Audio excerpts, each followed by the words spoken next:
sanded this, or shaved this down now, so we got a good roundness to it. It's fitting about where I want it in there. So I'm going to switch to my two different sanding discs here, and we're going to sand this down a little bit to smooth it down, and then we'll take our palm sander and go over the whole thing to make it nice and smooth.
So you can see how that smooths that down. So again, we're going to do the whole thing, palm sand it, and then we'll be ready for the next step.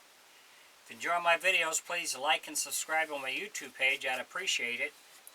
If you got any questions or comments, put in my comment section. I'll get back with you. You see, we still have our center mark, so we haven't lost that. That's why we make that punch in there. Thanks for watching.